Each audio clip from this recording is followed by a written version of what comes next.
요즘 뉴스를 틀면은 제일 첫 번째 테마가 코로나 바이러스니까 저도 오늘 설교하면서 코로나 바이러스 얘기부터 하겠습니다.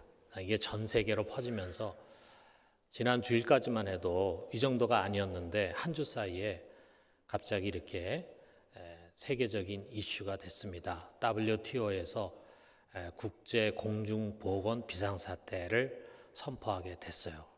모든 사람들이 혹시 이 바이러스가 내 몸속에 들어오지 않을까 또는 우리 가정에 감염이 되지 않을까 하는 그런 두려움을 갖고 있습니다. 그야말로 보이지 않는 것에 대한 불안이 이제 전 세계를 술렁거리게 만들고 있어요. 우리가 미래학자라는 게 있죠. 미래를 예측하는 그런 미래학자 중에 마티아스 호르크스라고 하는 학자가 있는데 그분이 이런 얘기를 했어요. 우리가 사는 이 현대 사회는 초불안 사회가 되었다. 그냥 불안 사회도 아니고 초불안 사회가 되었다는 거예요. 불안의 원인이 여러 가지가 있겠죠. 전쟁에 대한 위기라든지 또는 질병, 이런 전염병이라든지 또는 경제적인 위기, 여러 가지 다양하게 있겠죠. 그런데 그 중에서 이 호르크스가 현대 가장 큰 불안 원인으로 지목하는 것이 뭐냐 하면 너무도 촘촘하게 형성된 네트워크다 그랬어요. 인터넷이라든지 또는 SNS를 통해서 매일매일 쏟아지는 수많은 정보들이 도리어 우리를 불안하게 만들다는 거죠. 그 중에는 있는 사실을 정확하게 보도해 주는 것도 있겠지만 과장되거나 선정적인 그런 거짓 뉴스들이 이제는 너무 많은 거예요. 그런데 우리가 이게 정말 옳은 것인지 아니면은 거짓 뉴스인지 그걸 분별하는 게 굉장히 어려워요. 자, 그런 거짓 뉴스들이 불안 심리를 더 자극을 하고 있습니다. 초불안 사회라 해요. 초불안 사회. 우리 현대인들은 과거에 비해서 우리가 훨씬 더 안정된 사회를 만들었다라고 생각을 했어요. 과학기술로 또 의학으로 보험제도로 또는 복지제도로 그리고 최신의 무기들로 우리 인간을 불행하게 하는 다양한 요소들을 방어할 수 있는 성과 진지를 쌓고 또 쌓아왔습니다. 자, 그럼에도 불구하고 여기 호르크스의 말처럼 우리는 과거보다 훨씬 더 많은 불안 가운데 살아가고 있습니다. 그렇기 때문에 오늘 우리 현대인들에게 있어서 정말 마음에 간절히 바라는 것이 무엇일까? 과거에도 그랬지만 특별히 지금 살아가는 사람들에게 간절히 바라는 것은 다른 무엇이 아니라 바로 샬롬, 평안입니다. 평안. 그런데 오늘 주님께서 바로 이 평안을 우리들에게 선물로 주십니다. 27절 상반절 보니까 평안을 너에게 끼치노니 곧 나의 평안을 너에게 주노라 그랬습니다. 우리가 요한복음 강의를 계속해 나가는데 오늘 이 본문 속에서 우리가 이 평안이라는 것을 주제로 해서 우리가 한번 말씀을 상고해 봅시다. 자, 여기에 끼친다, 평안을 너에게 끼친다라고 할 때 이 끼친다라고 하는 말로 번역된 동사 아피엠이라고 하는 말은요, 맡긴다, live with, 맡긴다라는 그런 뜻이에요. 이제 주님께서 이 제자들을 떠나가면서 그들에게 평안을 맡기십니다. 그래서 레온 모리스라고 하는 주석가는 이것을 아주 멋있게 주석을 했는데 Peace is Jesus' bequest라 했어요. 평안은 예수님의 유산이다. 유산. 그분이 유산을 우리에게 넘겨주시고 가는데 그 유산이 뭐냐? 평안이다. 이거 평안. 이 사회 수많은 불안 요소들로 인해서 또 우리 삶에 끊임없이 찾아오는 문제들로 인해서 또 미래에 대한 염려로 인해서 불안과 두려움을 갖는 여러분, 오늘 우리 주님께서 유산으로 주시는 이 평안을 여러분의 심령 속에 가득히 누리게 되기를 주님의 이름으로 축원합니다. 자, 여기에 지금 주님께서 주시겠다고 하는 그 평안이 그냥 평안이 아니에요. 주님의 평안이에요.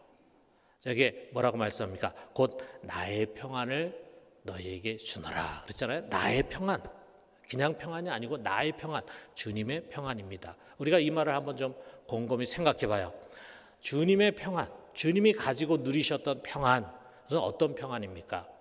또 우리 성경의 사건을 한번 회상을 해봐요. 자, 예수님이 제자들과 함께 이제 배를 타고 갈릴리 바닷가를 지나갑니다. 처음엔 잔잔했는데 이 바닷가 중간쯤에 갔을 때 갑자기 강풍이 몰아쳤어요.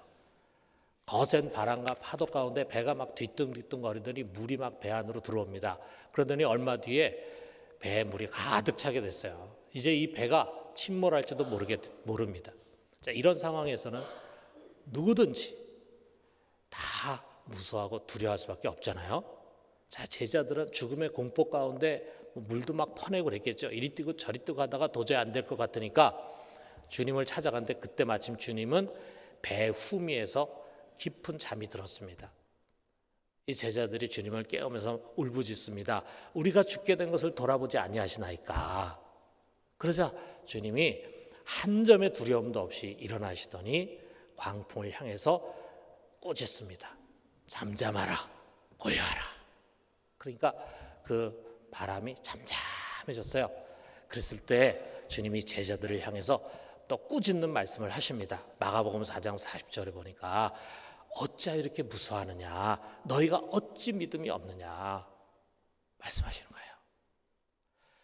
누구나 이러한 상황에서는 무섭고 두려워할 수밖에 없는데 주님은 하나도 두려워하지 않아. 이 큰 광풍과 배가 그야말로 물에 잠길 만한 위기 가운데서도 그는 평안합니다. 완전한 평안이죠. 퍼펙트 피스죠. 여러분, 이것이 바로 우리에게 주려고 하는 주님의 평안입니다. 이것은요, 이 세상이 줄 수 있는 것과는 전혀 다른 차원이에요. 그래서 주님 말씀하셨어요. 27절 하반절 보니까 내가 너희에게 주는 것은 세상이 주는 것과 같지 아니하니라 그랬어요. 여러분, 세상에도 평안이라는 말, 평화라는 말을 쓰잖아요. 근데 세상이 주는 평안은 어떤 것인가? 여기 평안 또는 평화로 번역이 된 헬라어 에이레네라고 하는 말은요, 그 당시에 어떤 뜻이냐면 전쟁이 없는 상태를 가리킵니다. 이것이 세상이 주는 평안의 의미예요.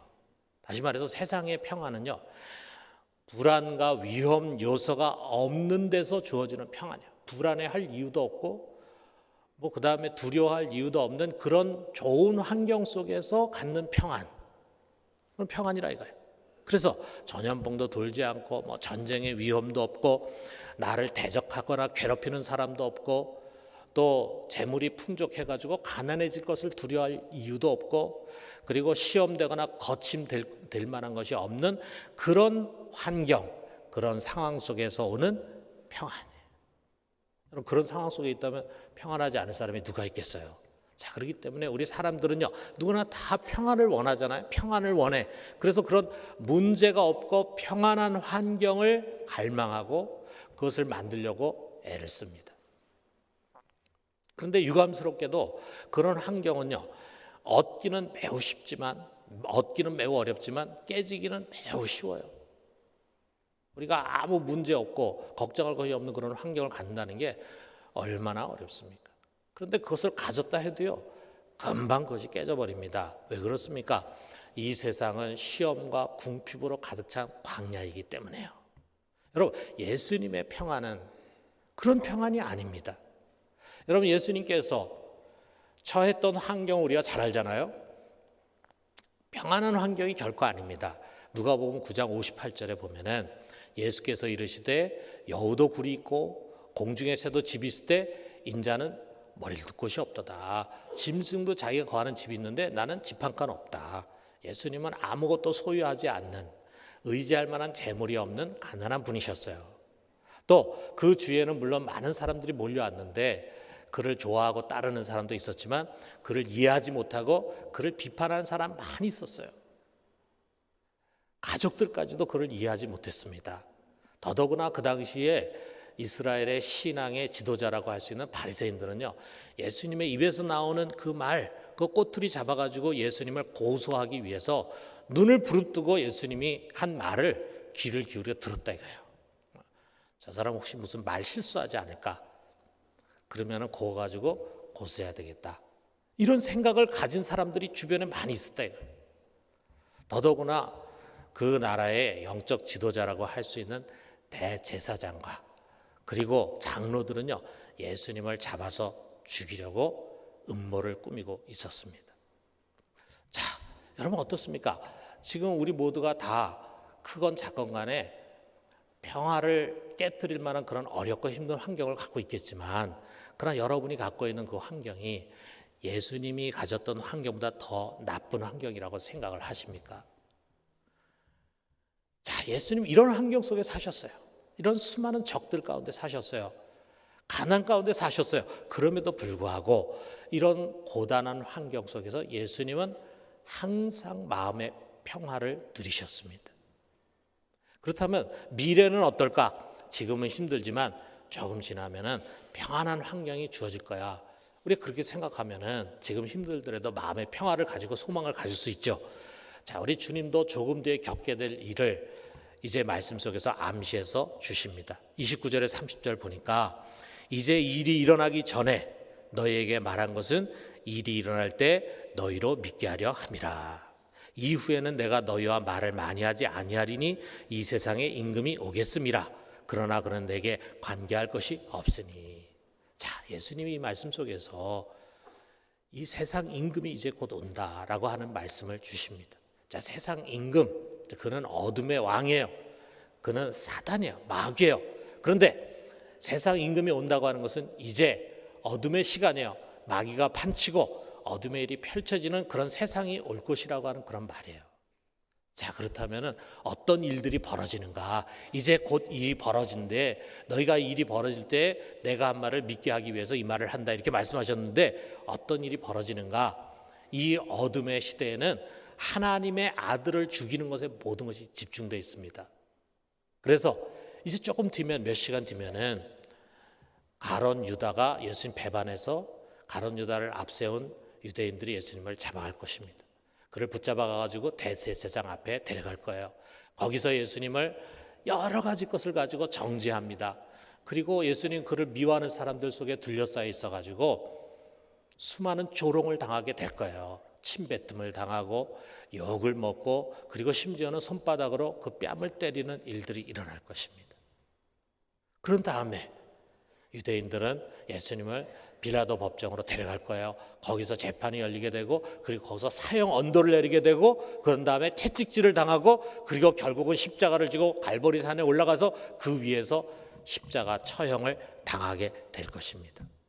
바로 몇 시간 뒤에 자신에게 이런 끔찍한 일이 벌어질 것이라는 것을 예수님은 알고 있었어요. 그럼에도 불구하고 예수님은 지극히 평안하셨습니다. 어떻게 이런 평안을 가질 수가 있을까? 여러분 부럽지 않습니까? 어떻게 그런 평안을 가질 수가 있을까? 어떤 환경에서든, 어떤 어려움 속에서든 흔들리지 않는 안정된 심령을 갖고 있는 예수님의 모습이 부럽잖아요. 자, 그렇다면 그 평안의 비결이 무엇인가? 예수님은 어떻게 그렇게 평안할 수 있었을까? 이 말씀 속에 숨겨져 있어요. 자, 28절 하반절 보니까 예수님이 이렇게 말씀하십니다. 아버지는 나보다 크심이라 그랬어요. 자, 지금 여기 육신으로 오신 인간 예수는요, 유약하고 또 연약하신 분입니다. 사람에게 붙잡히고 얻어맞고 죽임을 당할 수 있는 그런 연약한 분이에요. 그렇지만 그의 아버지 되신 하나님은 무한히 크신 분이에요. 이 세상을 통치하시는 분이야. 모든 권세가 그에게서 나오는 거예요.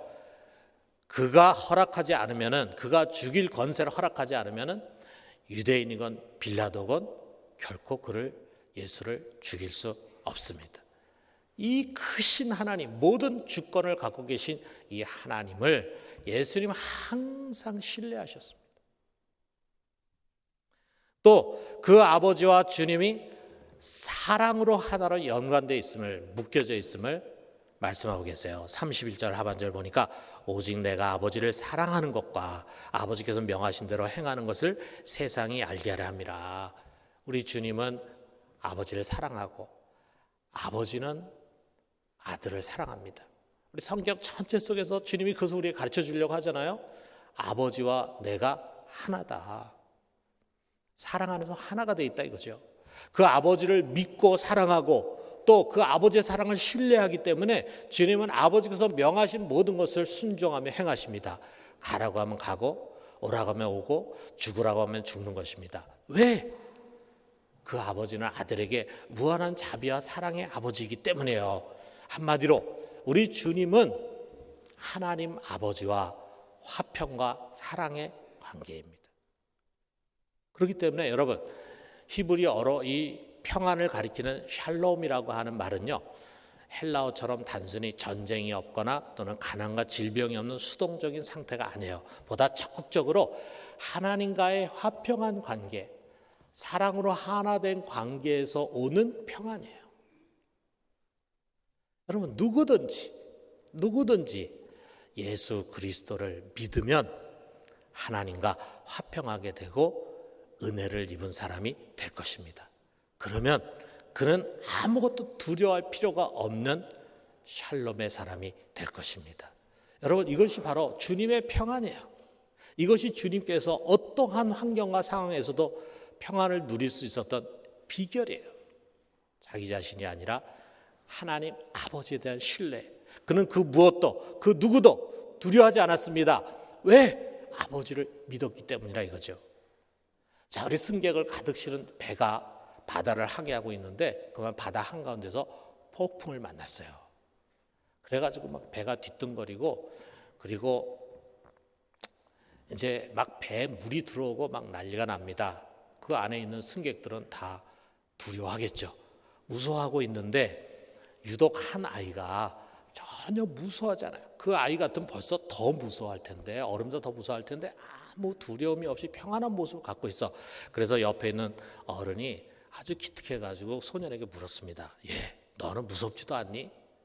그러자 그 소년이 얘기했어요. 아니요, 하나도 안 무서워요. 이 배 선장이 우리 아버지거든요. 우리 아버지는 아주 탁월한 선장이십니다. 이 파도를 헤치고 꼭 나갈 것입니다. 자, 여러분, 이 아버지에 대한 깊은 신뢰, 이것으로 인해서 우리 주님은 완전한 평화를 누릴 수 있었던 거예요. 그리고 이제 그 평안을 우리들에게 주십니다. 내가 이것을 너희에게 준다. 너희가 이 평안을 갖고 있으면 두려워할 필요가 없다 하면서 27절 하반절에 너희는 마음에 근심하지도 말고 두려워하지도 말라. 근심하지 말라. 하나님 믿으니 또 나를 믿으라 말씀하십니다. 자, 그렇다면 여러분, 어떻게 우리에게 이 평안이 주어지게 될까?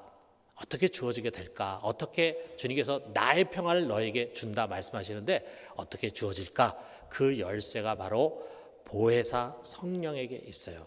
여러분, 여기 28절 상반절에 예수 이런 말씀하십니다. 내가 갔다가 너에게로 온다는 말을 너희가 들었나니 나를 사랑하였더라면 내가 아버지께로 감을 기뻐하였으리라. 내가 이제 아버지께로 갔다가 다시 올 텐데 이것은 너희가 나를 사랑한다면 너에게는 아주 기쁜 소식이야. 자, 예수님이 아버지께로 갔다가 다시 온다라고 하는 이 말씀은요, 먼 훗날 종말의 끝에 있을 재림을 가리키는 것이 아닙니다. 자, 예수님께서 죽고 부활하셔서 승천하셔서 하나님 우편에 앉으셨죠. 그런데 그분이 다시 오셨어요. 어떻게 오셨느냐? 성령으로 오셨어요. 여기 26절에 보면은 보혜사, 곧 아버지께서 내 이름으로 보내실 성령, 그가 너에게 모든 것을 가르치고 내가 너에게 말한 모든 것을 생각나게 하시리라. 이 요한복음 지금 14장 15장에 있어서 가장 중심되는 것이 바로 성령인데, 성령 그가 우리의 보혜사로 우리를 지키고 돕는 분으로 오셔서 우리를 책임져 주신다는 것을 말씀하잖아요. 자, 그런데 그 성령이 예수의 이름으로 오십니다. 예수님이 오시는 거예요. 또한 그 성령은 오시면은 하나님과 우리의 관계를 새롭게 해주세요. 마치 예수님과 하나님의 관계처럼 하나님과 우리의 관계를 아빠와 자녀의 관계로 만드십니다. 자, 갈라디아서 4장 6절에 보면은 너희가 아들이므로 하나님이 그 아들의 영을 우리 마음 가운데 보내사 아빠 아버지라고 부르게 하셨느니라 그랬어요. 하나님이 그 아들의 영을 우리 속에 부어준다 그랬어요. 아들의 영이 바로 성령이거든요. 그리스도의 영이거든요. 그런데 그 마음을 우리 가운데 보내주셔서 성령이 오시면은 우리가 비로소 하나님을 아빠, 아버지라고 부르게 되는 것입니다. 하나님과 우리 사이의 관계가요, 아빠의 관계가 되는 거예요. 자, 여러분, 우리가 다시 한번 생각을 해봐요. 자, 우리가 예수 그리스도를 믿게 될 때 하나님이 성령을 우리 가운데 보내주십니다. 성령이 임하게 되는데 그 성령은 예수의 이름으로 오시는 하나님의 영이에요. 그 성령을 통해서 예수 그리스도는 우리의 주가 되시고, 그리고 하나님은 우리의 아빠, 아버지가 되시는 것입니다. 그리고 이제부터 영원까지 이 성부, 성자, 성령 삼위일체 하나님이 여러분과 나와 함께 하시는 것입니다. 마태복음 28장 20절에 예수님 말씀하시잖아요. 볼지어다 내가 세상 끝날까지 너희와 항상 함께 있으리라 하시니라. 딱 한 가지 문제는 그분이 보이지 않는다는 것뿐이야. 하나님을 우리가 볼 수 있는 분이 아니잖아요.